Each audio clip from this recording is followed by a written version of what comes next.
കഴിഞ്ഞ ദിവസം തന്നെ നമ്മൾ വളരെ വിശദമായി ഒരു വീഡിയോ ചെയ്തിരുന്നു. ആ വീഡിയോ രണ്ട് ബില്ലുകൾ ക്ലബ്ബ് ചെയ്തുകൊണ്ട്, അതായത് ഒന്ന് 543 മെമ്പർമാരുള്ള ഇന്ത്യൻ പാർലമെൻറ്റിനെ 850 സീറ്റുകളാക്കി വർദ്ധിപ്പിക്കുന്നതുമായി ബന്ധപ്പെട്ട ഒരു ബില്ലും, അതോടൊപ്പം തന്നെ അങ്ങനെ വർദ്ധിപ്പിച്ചതിന് ശേഷം വനിതാ സംവരണം കൂടി കൊടുക്കാം എന്ന് പറയുന്നൊരു ബില്ലും, ഇത് രണ്ടും കൂടി ക്ലബ്ബ് ചെയ്തുകൊണ്ട് കേന്ദ്ര ഗവൺമെൻറ് അവതരിപ്പിക്കുന്നതിൻ്റെ പിന്നിലെ ഗൂഢോദ്ദേശം എന്താണ് എന്നുള്ളത് ഞാൻ നിങ്ങളോട് കൃത്യമായി പറഞ്ഞിരുന്നു.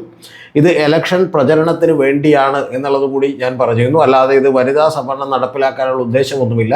പക്ഷേ 2029 മുമ്പ് ഈ 850 MP-മാരാക്കുന്ന ബില്ല് BJP ഇന്ത്യയിൽ നടപ്പിലാക്കുക തന്നെ ചെയ്യും എന്നുള്ളത് കൂടി ഞാൻ പറഞ്ഞിരുന്നു. ഏതാണ്ട് ആ കെണിയിൽ ഈ പ്രതിപക്ഷം പെടുമെന്നുള്ളത് കൂടി ഞാൻ കൃത്യമായി കഴിഞ്ഞ വീഡിയോയിൽ പറഞ്ഞിരുന്നു. കേട്ടിട്ടുള്ളവർക്കൊക്കെ തന്നെ അറിയാം. അപ്പോൾ അതിൽ മറ്റൊരു കാര്യം കൂടി പറഞ്ഞിട്ട് ഈ ടോപ്പിക്കിലേക്ക് ഞാൻ മടങ്ങി വരാം. പ്രധാനപ്പെട്ടൊരു കാര്യം, നമ്മളെ സപ്പോർട്ട് ചെയ്യുന്നതിന് വേണ്ടി നിരവധി ആളുകൾ മെമ്പർഷിപ്പ് എടുത്തിട്ടുണ്ട്. അതിലെനിക്ക് വലിയ സന്തോഷം. കാരണം അവർക്ക് പ്രത്യേകമായിട്ട് എന്തെങ്കിലും പെർക്സോ സവിശേഷമായിട്ടുള്ള എന്തെങ്കിലും സൗകര്യങ്ങളോ ഒക്കെ കൊടുക്കാതെ തന്നെ നമ്മുടെ ഈ ചാനൽ വളരെ സത്യസന്ധമായി ഇതുപോലെ തന്നെ നിലനിൽക്കണം എന്നുള്ളത് കൊണ്ടാണ് അവർ നമ്മളെ സപ്പോർട്ട് ചെയ്തിട്ടുള്ളത്. അല്ലെങ്കിൽ നമുക്ക് മറ്റേതെങ്കിലും ബിസിനസ് ഗ്രൂപ്പുകളുടെ പരസ്യങ്ങളൊക്കെ എനിക്ക് എളുപ്പത്തിൽ എടുക്കാൻ കഴിയും. പക്ഷെ അതൊക്കെ ചെയ്യാത്തത് നമ്മുടെ ഒരു അഭിപ്രായ സ്വാതന്ത്ര്യത്തിന് അത് വിലങ്ങുതടിയാകും എന്നുള്ളത് കൊണ്ടാണ്. അപ്പോൾ നിരവധി പേർ അങ്ങനെ ചെയ്തിട്ടുണ്ട്. പക്ഷെ ചില ആളുകൾ അതിൻ്റെ കമൻറ്റ് ബോക്സിൽ എഴുതി ചോദിച്ചിട്ടുണ്ട്, മെമ്പർഷിപ്പ് എടുക്കാനായിട്ട് എന്താണ് ചെയ്യേണ്ടത് എന്നുള്ളത് ചോദിച്ചിട്ടുണ്ട്. ആ മെമ്പർഷിപ്പ് എടുക്കാൻ ചെയ്യേണ്ടത്, നിങ്ങൾ ഈ ചാനലിലേക്ക് കടന്നു വരുമ്പോൾ തൊട്ട് സൈഡിൽ സബ്സ്ക്രൈബ് എന്ന് പറയുന്നല്ലോ, തൊട്ടടുത്ത് ജോയിൻ എന്ന് പറയുന്നൊരു ബട്ടൺ കൂടി കാണാം. ആ ബട്ടണിൽ ക്ലിക്ക് ചെയ്തുകൊണ്ട് നിങ്ങൾക്ക് മെമ്പർഷിപ്പ് എടുക്കാം. അപ്പോൾ അതിൽ 179 ആണ് ഏറ്റവും ആദ്യത്തെ പ്രൈസ്. രണ്ടാമത്തെ ലെവൽ എന്ന് പറയുന്നത് 359 ആണ്. അങ്ങനെ പല ലെവലുകളുണ്ട്. അതിൽ നിങ്ങൾക്ക് സാധ്യമാകുന്ന ലെവലിലുള്ള മെമ്പർഷിപ്പ് എടുത്താൽ മതി എന്നുള്ളതാണ് എനിക്ക് പറയാനുള്ളത്. ഇനി അഥവാ മെമ്പർഷിപ്പ് എടുത്തില്ലെങ്കിലും നിർബന്ധമൊന്നുമുള്ള ഒരു കാര്യമല്ല. നിങ്ങൾക്ക് സഹായിക്കാൻ പറ്റുന്ന സാമ്പത്തിക സ്ഥിതിയുള്ള ആളുകളാണെങ്കിൽ മാത്രം അത് ചെയ്താൽ മതി. അല്ലാന്നുണ്ടെങ്കിൽ നിങ്ങൾ ഈ വീഡിയോകൾ പൂർണ്ണമായിട്ടും കണ്ടുകൊണ്ട് നമ്മളെ സപ്പോർട്ട് ചെയ്യണം. കൂടാതെ നിങ്ങളുടെ അഭിപ്രായങ്ങളൊക്കെ രേഖപ്പെടുത്തണം എന്നുള്ളതാണ് എനിക്ക് പറയാനുള്ളത്. അപ്പോൾ ഇതിൽ തന്നെ നമ്മൾ പറയാനുള്ളത്, മറ്റ് ചാനലുകളൊക്കെ പറയുന്നതിൽ നിന്ന് വ്യത്യസ്തമായിട്ടുള്ള സത്യങ്ങൾ ഞാൻ നിങ്ങളോട് പറയുമെന്നുള്ളതാണ്. ഇപ്പോൾ ഇന്ന് തന്നെ നിങ്ങൾ മനോരമയുടെ ഒരു പത്രം, നിങ്ങളതിൻ്റെ ഫ്രണ്ട് പേജ് ഒന്ന് നോക്കണം. അത് ഫ്രണ്ട് പേജ് എന്ന് പറയുന്നത് മുട്ടുമടക്കി എന്നാണ്. ആര് മുട്ടുമടക്കി എന്നാണ്?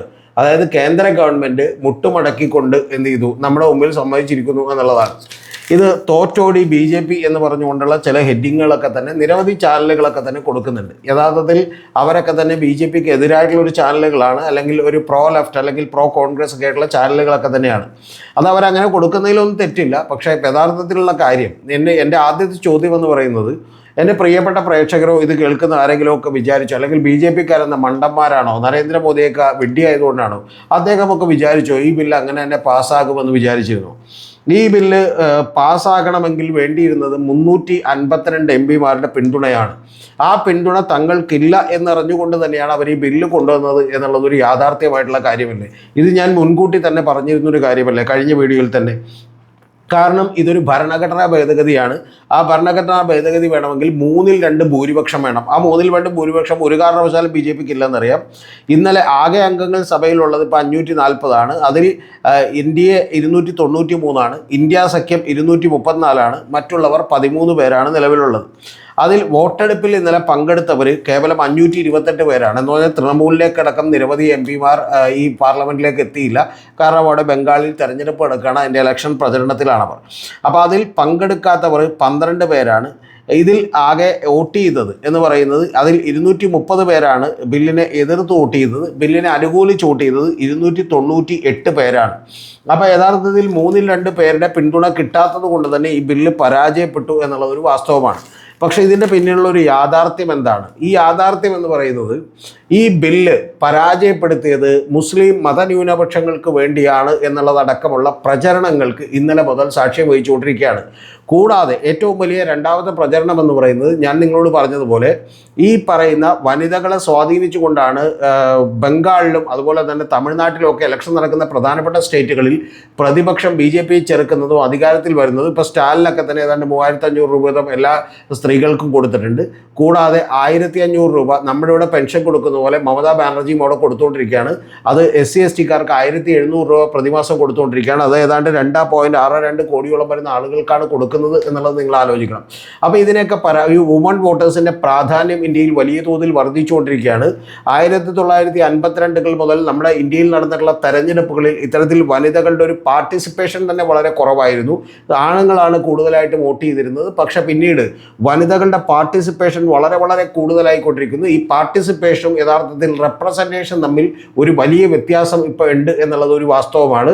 പലപ്പോഴും ഈ കഴിഞ്ഞ സ്റ്റേറ്റുകളിലൊക്കെ നടക്കുന്ന തെരഞ്ഞെടുപ്പിൽ വനിതകളുടെ വോട്ടിംഗ് പെർസെൻറ്റേജ്, വനിതകളുടെ നമ്പർ ഓൾറെഡി കൂടുതലാണ്, വനിതകളുടെ വോട്ടിംഗ് യഥാർത്ഥത്തിൽ മൈൽസിൻ്റെ പുരുഷന്മാരുടെ വോട്ടിനേക്കാൾ കൂടുതലായി വരുന്ന സംഖ്യകൾ പോലും വന്നുകൊണ്ടിരിക്കുകയാണ് എന്നുള്ളതാണ് യാഥാർത്ഥ്യം. കൂടാതെ നേരത്തേക്ക് അവർ വീട്ടിലെ പുരുഷന്മാർ പറയുന്നത് കേട്ട് മാത്രമാണ് വോട്ട് ചെയ്തതെങ്കിൽ കുറേ കൂടി ഇൻഡിപെൻഡൻ്റ് ആയിട്ടുള്ള ഒരു വോട്ട് ബാങ്കുകളായി കൂടി അവർ മാറിയിരിക്കുന്നു എന്നുള്ളത് കൂടി വാസ്തവമായിട്ടുള്ളൊരു കാര്യമാണ്. അതുകൊണ്ടാണ് ഞാൻ തന്നെ നേരത്തെ വീഡിയോ ഇട്ടതുപോലെ 8 സ്റ്റേറ്റുകളിലായി ഏതാണ്ട് 68,000 കോടി രൂപ ഡയറക്റ്റ് ബെനഫിറ്റ് ട്രാൻസ്ഫർ ആയിട്ട് വനിതകളുടെ അക്കൗണ്ടുകളിലേക്ക് കൊടുത്തിട്ടുണ്ട്. കഴിഞ്ഞ ബീഹാർ തെരഞ്ഞെടുപ്പിന് നമ്മൾ കണ്ടു, തെരഞ്ഞെടുപ്പിന് തൊട്ട് മുമ്പ് 10,000 രൂപയാണ് ഓരോ വനിതകളുടെയും ഒക്കെ അക്കൗണ്ടിലേക്ക് എത്തിയത്, ഓരോ വീട്ടമ്മമാരുടെ അക്കൗണ്ടുകളിലേക്ക് എത്തിയത്. നിങ്ങളൊന്ന് ആലോചിക്കണം, ഈ 10,000 രൂപ എത്തിയെന്നൊക്കെ പറയുമ്പോൾ കേരളത്തിൽ നിന്നുകൊണ്ട് ഇതിനെ ആലോചിച്ചാൽ പോരാ. കാരണം അവിടെ ഏതാണ്ട് 35% ആളുകൾക്ക് മാസവരുമാനം 6,000 രൂപയിൽ താഴെയാണ് ഒരു കുടുംബത്തിൻ്റെ എന്ന് ആലോചിക്കണം. ആ കുടുംബത്തിലേക്കാണ് 10,000 രൂപ എത്തുന്നത്. അവിടുത്തെ ഏതാണ്ട് 65% ആളുകളുടെയും മാസവരുമാനം ബീഹാറിൽ വലിയ കഷ്ടത്തിലാണ് അവർ ജീവിക്കുന്നത്. അവരുടെ വരുമാനം 10,000 രൂപയാണെന്ന് ആലോചിക്കണം. ആ 10,000 രൂപ ഒരു മാസം വരുമാനം കിട്ടുന്ന വീട്ടിലേക്കാണ് വീട്ടമ്മ, അവർക്ക് ഒരു വരുമാനവും ഇല്ലാതിരുന്ന, അവർക്കൊരു ഫിനാൻഷ്യൽ ഫ്രീഡവും ഇല്ലാതിരുന്ന, അവർക്ക് സ്വന്തമായി തീരുമാനങ്ങൾ എടുക്കാൻ കഴിയാതിരുന്ന, അവർക്ക് 1 രൂപ പോലും സ്വന്തം ഭർത്താവിൻ്റെ അടുത്ത് ചോദിച്ച് മേടിക്കേണ്ടി വരുന്ന ഒരു സ്ത്രീയുടെ അക്കൗണ്ടിലേക്കാണ് 10,000 രൂപ 2 തവണകളായിട്ട് ഇട്ടുകൊടുത്തത് എന്നുള്ളത് നമ്മൾ ആലോചിക്കണം. അപ്പോൾ അത്തരത്തിൽ വനിതാ വോട്ടേഴ്സ് വളരെ ഇമ്പോർട്ടൻ്റ് ആയിക്കൊണ്ടിരിക്കുന്നു എന്നുള്ളത് പ്രധാനപ്പെട്ട ഒരു കാര്യമാണ്. അതുകൊണ്ട് ഈ ബില്ല് പാസ്സാക്കപ്പെടില്ല എന്നുള്ളത് ഉറപ്പാണ്. പക്ഷേ കഴിഞ്ഞ ദിവസം അമിത്ഷാ പാർലമെൻറ്റിൽ നടത്തിയിട്ടുള്ള പ്രസംഗത്തിൽ എല്ലാം ഉണ്ട്. അദ്ദേഹം നിരവധി കണക്കുകൾ പറയുന്നുണ്ട്. ആ കണക്കുകൾ എന്ന് പറയുന്നത് തെലങ്കാനയിലെ മൽക്കാജിർ എന്ന് പറയുന്ന ഒരൊറ്റ പാർലമെൻറ്റ് മണ്ഡലത്തിലുള്ളത് 48 ലക്ഷത്തോളം വോട്ടുകളാണ് എന്നുള്ളതാണ് അദ്ദേഹം പറയുന്നത്. ബാംഗ്ലൂർ നോർത്തിൽ 29 ലക്ഷത്തോളം വോട്ടുകളുണ്ട് എന്നുള്ളതാണ് പറയുന്നത്. ഗാസിയാബാദ്, ഒരിക്കൽ രാജ്നാഥ് സിംഗ് അവിടെ റെപ്രസെൻ്റ് ചെയ്തിരുന്നതാണ്, അവരുടെ 28 ലക്ഷത്തോളം വോട്ടുകളുണ്ട്. അങ്ങനെ 120ഓളം വരുന്ന പാർലമെൻറ്റ് മണ്ഡലങ്ങളിൽ എല്ലാത്തിലും 20 ലക്ഷത്തിലധികം വോട്ടുകളുള്ള മണ്ഡലങ്ങളാണ്. പക്ഷേ ചില സ്ഥലത്ത് 6 ലക്ഷം മാത്രമേ ഉള്ളൂ എന്നുള്ളത് നമുക്ക് അദ്ദേഹം പറയുന്നുണ്ട്. അപ്പോൾ ഇത്തരത്തിലുള്ള വലിയ പ്രശ്നങ്ങളുണ്ടെന്നും 1976 യഥാർത്ഥത്തിൽ 54.89 ലക്ഷത്തോളം വരുന്ന ആളുകളാണ് 54,89,00,000 ഏതാണ്ട് 55 കോടി ആളുകളാണ് ഇന്ത്യയിൽ ഉണ്ടായിരുന്നെങ്കിൽ ഇപ്പോൾ അത് 140 കോടിയാണെന്നും ഉറപ്പായിട്ടും ഇത് വർദ്ധിപ്പിക്കേണ്ട ആവശ്യമുണ്ട് എന്നുള്ളത് കൂടിയാണ് അദ്ദേഹം പറഞ്ഞു വെക്കുന്നത്. ഇതെല്ലാം അദ്ദേഹം പറഞ്ഞു വെക്കുമ്പോൾ തന്നെ നിങ്ങൾ അറിയേണ്ട ഏറ്റവും പ്രധാനപ്പെട്ട കാര്യം, പ്രധാനമന്ത്രി വന്നിട്ട് അവിടെ ഒരു പ്രസംഗം നടത്തിയിരുന്നു. ആ പ്രസംഗമാണ് ഏറ്റവും കൂടുതൽ ശ്രദ്ധിക്കേണ്ടത്. ആ പ്രധാനമന്ത്രി ഇന്നിപ്പോൾ ഞാൻ ഈ വീഡിയോ എടുക്കുന്ന സമയത്ത് വന്നിട്ടുള്ള ഏറ്റവും പ്രധാനപ്പെട്ട വാർത്ത, അദ്ദേഹം രാഷ്ട്രത്തെ അഭിസംബോധന ചെയ്യാൻ പോകുന്നു എന്നാണ്. നിങ്ങൾ അറിയേണ്ടത് അദ്ദേഹം പറഞ്ഞിട്ടുള്ള ഏറ്റവും പ്രധാനപ്പെട്ട കാര്യം, ഈ നിയമം നടപ്പാക്കിയതിൻ്റെ ക്രെഡിറ്റ് ഞങ്ങൾക്ക് വേണ്ട, പകരം വനിതാ സംവരണം കൊണ്ടുവന്നതിൻ്റെ ക്രെഡിറ്റ് ഞാനൊരു ബ്ലാങ്ക് ചെക്കായി പ്രതിപക്ഷത്തിന് അങ്ങോട്ട് എഴുതി തരാം, ക്രെഡിറ്റ് നിങ്ങൾ എടുത്തോളൂ എന്ന് പറഞ്ഞുകൊണ്ട് കളിയാക്കുകയാണ് ചെയ്തത്. എന്ന് പറഞ്ഞാൽ ഈ നേരത്തെ പണം കൊടുത്തുകൊണ്ട് ഈ പറയുന്ന നമ്മുടെ വെസ്റ്റ് ബംഗാളിലും അതുപോലെ തന്നെ തമിഴ്നാട്ടിലുമൊക്കെ തന്നെ ആളുകളെ സ്വാധീനിക്കാൻ കഴിയുന്ന ലെവലിലേക്ക് സ്റ്റേറ്റ് ഗവൺമെൻറ്റുകൾ പല പരിപാടികൾ നടത്തുമ്പോൾ അതിനെയും കവച്ചു വെക്കാൻ കഴിയുന്ന ഏറ്റവും വലിയൊരു പ്രചരണായുധം എന്താണ്? ഇന്ത്യൻ പാർലമെൻറ്റിലേക്ക് 33% സ്ത്രീകൾക്ക് സംവരണം കൊടുക്കാൻ ഞങ്ങൾ തീരുമാനിച്ചു, അത് നടപ്പാക്കുന്നതിനെ എതിർത്തിരിക്കുന്നു ഇതാ പ്രതിപക്ഷം എന്ന് പറയാനുള്ള ഒരു പ്രധാനപ്പെട്ട വേലയാണ്. മറ്റ് കാര്യങ്ങളൊക്കെ പ്രതിപക്ഷത്തിന് കുറച്ചുകൂടി ബുദ്ധിമുട്ടാണ് എന്നുള്ളതാണ് വാസ്തവം. യഥാർത്ഥത്തിൽ 850 സീറ്റുകൾ വർദ്ധിപ്പിക്കുന്നതുമായിട്ട് ഇതിനെ ക്ലബ് ചെയ്തിരുന്നുവെന്നും അങ്ങനെ 850 സീറ്റുകളായി വർദ്ധിപ്പിക്കുമ്പോൾ ഉത്തർപ്രദേശ് പോലെയുള്ള ഹിന്ദി ബെൽറ്റുകളിൽ നിന്ന് BJPക്ക് വളരെ എളുപ്പത്തിൽ കയറാൻ കഴിയുന്ന ആളുകൾക്ക് ഇന്ത്യയിൽ ഭരണം ഉറപ്പിക്കാൻ കഴിയുമെന്നും അവിടെ സൗത്ത് ഇന്ത്യയുടെ പ്രാധാന്യമില്ലാതാകുമെന്നും ഒരുപക്ഷെ 100-150 വർഷം കഴിഞ്ഞിട്ട് ഇത്തരം അസംതൃപ്തികളുടെ പേരിൽ ഇന്ത്യ തന്നെ ഭിന്നമാകാനുള്ള സാധ്യതകളുണ്ട് എന്നൊക്കെ പറഞ്ഞു ഫലിപ്പിക്കുന്ന വാദങ്ങളൊക്കെ തന്നെ പറഞ്ഞു ഫലിപ്പിക്കാൻ വലിയ ബുദ്ധിമുട്ടാകും. അതേസമയം നരേന്ദ്രമോദിയെയും അമിത്ഷായെയും സംബന്ധിച്ചിടത്തോളം വളരെ എളുപ്പത്തിൽ ഇതാ നിങ്ങൾ ഈ പറയുന്ന പോലെ ഞങ്ങൾ കൊണ്ടുവരാൻ ശ്രമിച്ചിട്ടുള്ള ബില്ലിനെ നിങ്ങൾ എതിർത്ത് പരാജയപ്പെടുത്തിയിരിക്കുന്നു എന്ന് പറയാൻ വേണ്ടിയിട്ട് കൂടിയാണ് യഥാർത്ഥത്തിൽ ഈ ബില്ല് അവതരിപ്പിച്ചത് എന്ന് നിങ്ങൾ മനസ്സിലാക്കണം. അല്ലാതെ ഇത് ഓർഡറിനെ അവതരിപ്പിച്ച് കഴിയുമ്പോൾ BJP തോറ്റോടിയെന്നും BJPക്ക് വലിയ അടിപറ്റിയെന്നും ഒക്കെ നിങ്ങൾ വിചാരിക്കുന്നതിൽ എന്താണ് അർത്ഥമുള്ളത്? കാരണം അവർക്കറിയാം 352 പേരുടെ പിന്തുണ ഒരു കാരണവശാലും ഇന്ത്യൻ പാർലമെൻറ്റിൽ അവർക്ക് നേടാൻ കഴിയില്ല, ലോക്സഭയിൽ നേടാൻ കഴിയില്ലെന്ന് അവർക്കറിയാം. ആദ്യമായിട്ടാണ് ഇത്തരത്തിലൊരു ബില്ല് പരാജയപ്പെടുന്നത്. 2/3 ഭൂരിപക്ഷം ഇല്ലെന്നറിയാമായിരുന്നിട്ടും അവർ ഇത് അവതരിപ്പിച്ചതിൻ്റെ പിന്നിലെ കാര്യം ഇത്തരത്തിലുള്ള ഒരു പ്രചരണത്തിന് നേതൃത്വം കൊടുക്കാനാണ്. അത് കഴിഞ്ഞ വീഡിയോയിൽ തന്നെ ഞാൻ വളരെ വിശദമായി പറഞ്ഞിരുന്നു. ഇത് തോറ്റുകൊണ്ട് ജയിക്കാൻ വേണ്ടി BJP കൊണ്ടുവരുന്നൊരു ബില്ലാണ്, അല്ലാതെ ജയിച്ചാൽ BJPക്ക് തന്നെ വലിയ അടിയായി പോകും എന്നുള്ളതാണ്. ഇന്നലെ പ്രതിപക്ഷം വളരെ കൃത്യമായി, കോൺഗ്രസ് ഒക്കെ അതുകൊണ്ട് തന്നെ ഒരു സ്റ്റാൻഡ് എടുത്തിരുന്നു. ഈ 543 പേരുടെ അകത്ത് നിങ്ങൾ ഒരു സംവരണം കൊണ്ടുവരും, ഞങ്ങൾ അപ്പം തന്നെ സമ്മതിക്കാം, നിങ്ങൾ എന്തിനാണിത് പിന്നത്തേക്ക് വെക്കുന്നത് എന്നൊക്കെ ചോദിച്ചിരുന്നു. പക്ഷേ ഇതൊക്കെ തന്നെ വലിയ കാർഡുകളും പോസ്റ്ററുകളുമായൊക്കെ തന്നെ പുറത്തേക്ക് വരാൻ കുറച്ചും കൂടി ബുദ്ധിമുട്ടും എന്നുള്ളതാണ് വാസ്തവം. അതേസമയം BJPയുടെ എൻറ്റയർ മെഷീനറിയും നാഷണൽ മീഡിയയും ഒക്കെ ഇന്നലെ കാണിച്ചുകൊണ്ടിരിക്കുന്ന കാർഡ് ഈ വനിതാ സംവരണത്തിൻ്റെ ബില്ലിനെ പരാജയപ്പെടുത്തി എന്നുള്ളതാണ്. ഇതിൽ വനിതാ സംവരണം എന്ന് പറയുന്നത് അങ്ങേയറ്റം ആവശ്യമായിട്ടുള്ള ഒരു കാര്യമാണ് എന്നുള്ളത് ഞാൻ പറഞ്ഞു വെക്കട്ടെ. അത് ഈ കാലഘട്ടത്തിൻ്റെ ആവശ്യമാണ്. അതിനി ഒരു കാലത്തും നീട്ടിക്കൊണ്ടു പോകാൻ അധിക നാൾ കഴിയും എന്ന് ഞാൻ വിചാരിക്കുന്നില്ല. അതിൻ്റെ പ്രധാനപ്പെട്ട കാരണം 1952 മുതൽ നമ്മുടെ വനിതകൾ ഈ ഇലക്ട്രൽ പ്രോസസ്സിൽ തന്നെ തെരഞ്ഞെടുപ്പിൽ പങ്കെടുക്കുന്നതിന് വളരെ കുറവായിരുന്നുവെങ്കിൽ ഇന്ന് അത് പാർട്ടിസിപ്പേറ്റ് ചെയ്തവരുടെ നമ്പർ അഭൂതപൂർവമായ നിരക്കിൽ കൂടിയിട്ടുണ്ട് എന്നുള്ളതാണ് വാസ്തവം. പല സംസ്ഥാനങ്ങളിലും അത് പുരുഷന്മാരെക്കാൾ കൂടുതൽ സ്ത്രീകൾ വോട്ട് ചെയ്യുന്ന ലെവലിലേക്ക് എത്തിയെന്ന് മാത്രമല്ല, നേരത്തെ പുരുഷന്മാരുടെ പറയുന്നവർക്കാണ് ഇവർ വോട്ട് ചെയ്യുന്നതെങ്കിൽ അങ്ങനെയല്ല. ഇവർക്ക് പലപ്പോഴും ബെനിഫിറ്റുകൾ തരുന്ന, ഇവർക്ക് പലപ്പോഴും സ്വന്തം കുടുംബത്തിനകത്തുള്ള ചെറിയ ചിന്തകളിൽ ജീവിക്കുന്ന ആളുകൾക്ക് വലിയ ബെനിഫിറ്റുകൾ തരുന്ന ആളുകൾക്കാണ് ഇവർ വോട്ട് ചെയ്തിട്ടുള്ളത്. ഇപ്പോൾ ഒരു ഉദാഹരണം എന്നുണ്ടെങ്കിൽ ബീഹാറിൽ കഴിഞ്ഞ തവണ 10,000 രൂപയാണ് നേരിട്ട് വീട്ടമ്മമാരുടെ അക്കൗണ്ടുകളിലേക്ക് ട്രാൻസ്ഫർ ചെയ്യപ്പെട്ടത് എന്ന് നിങ്ങൾ ആലോചിക്കണം. അങ്ങനെ ട്രാൻസ്ഫർ ചെയ്യപ്പെടുമ്പോൾ അത് വലിയ ഇമ്പാക്റ്റാണ് ഉണ്ടാക്കുക. കേരളത്തിൽ നിന്നുകൊണ്ട് 10,000 രൂപയെക്കുറിച്ച് ആലോചിച്ചാൽ പോരാ, ബീഹാറിൽ നിന്നുകൊണ്ട് ആലോചിച്ചാൽ ബീഹാറിലെ അവസ്ഥ അറിഞ്ഞിട്ടുണ്ടെങ്കിൽ നിങ്ങൾ അറിയേണ്ടത് 35% പേർക്ക് ഏതാണ്ട് 6,000 രൂപയിൽ താഴെ മാത്രം മാസവരുമാനമുള്ള കുടുംബങ്ങളാണ് അവിടെ. നിങ്ങൾ ആലോചിക്കണം, 35% കുടുംബങ്ങളാണ് കേട്ടോ, ചെറിയ നമ്പറല്ല ഞാൻ പറഞ്ഞത്. 64% കുടുംബങ്ങൾക്കുള്ളത് 10,000 രൂപയിൽ താഴെയുള്ള മാസവരുമാനമാണ് എന്ന് നിങ്ങൾ ആലോചിക്കണം. എന്ന് പറഞ്ഞാൽ നമ്മുടെ വീടുകളിലേക്ക് ഒരു മാസം കിട്ടുന്ന പണം ഗവൺമെൻറ് നമ്മുടെ അക്കൗണ്ടുകളിലേക്ക് ഫ്രീ ആയി തരികയാണ്. അതുമാത്രമല്ല, അവിടുത്തെ മഹാഭൂരിപക്ഷം വരുന്ന സ്ത്രീകളും തന്നെ ഒരു ഫിനാൻഷ്യൽ ഇൻഡിപെൻഡൻസ് ഇല്ലാത്ത, സ്വാതന്ത്ര്യമില്ലാത്ത, എന്തെങ്കിലും ചിലവാക്കണമെങ്കിൽ അത് ഭർത്താവിനോട് ചോദിക്കേണ്ടി വരുന്ന സ്ത്രീകളാണ്. അവരുടെ അക്കൗണ്ടുകളിലേക്കാണ് ഈ പറയുന്ന പണം എത്തിയിട്ടുള്ളത് എന്ന് നിങ്ങളൊന്ന് ആലോചിക്കണം. അപ്പോൾ ആ പണം എത്തിക്കഴിയുമ്പോൾ തീർച്ചയായിട്ടും അതിൻ്റെ ഒരു ഇമ്പാക്റ്റ് വളരെ വളരെ കൂടുതലായിരിക്കും എന്നുള്ളത് നമ്മൾ ആലോചിക്കണം.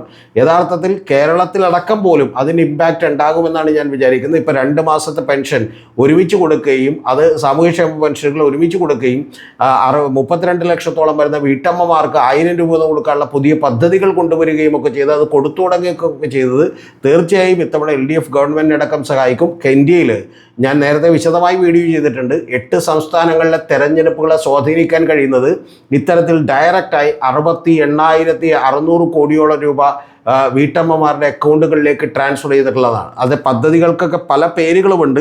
ആ പേരുകളിൽ ഈ പറഞ്ഞ പോലെ ലഡ്കി ബഹൻ യോജന മുതൽ ഇപ്പോൾ വെസ്റ്റ് ബംഗാളിലൊക്കെ നമ്മൾ കേൾക്കുന്ന പല പേരുകളെന്ന് പറയുന്നത് ഇത്തരത്തിൽ ഈ പറയുന്ന ലക്ഷ്മീർ ബന്ദർ എന്ന് പറയുന്ന ഒരു പ്രൊജക്റ്റ് TMC കൊണ്ടുവന്നിട്ടുണ്ട്. പ്രതിമാസം 1,500 മുതൽ 1,500 രൂപ ജനറൽ കാറ്റഗറിയും SC/STക്ക് 1,700 രൂപയും കൊടുത്തുകൊണ്ടിരിക്കുകയാണ്. BJP അതിന് മാതൃ ശക്തി വന്ദൻ യോജന എന്ന് പറയുന്ന മറ്റൊരു പ്രൊജക്റ്റ് കൊണ്ടുവന്നിട്ടുണ്ട്. അവർ പറയുന്നത് ഞങ്ങൾ 3,000 രൂപ വീതം എല്ലാ പ്രതിമാസവും കൊടുക്കുമെന്നാണ്.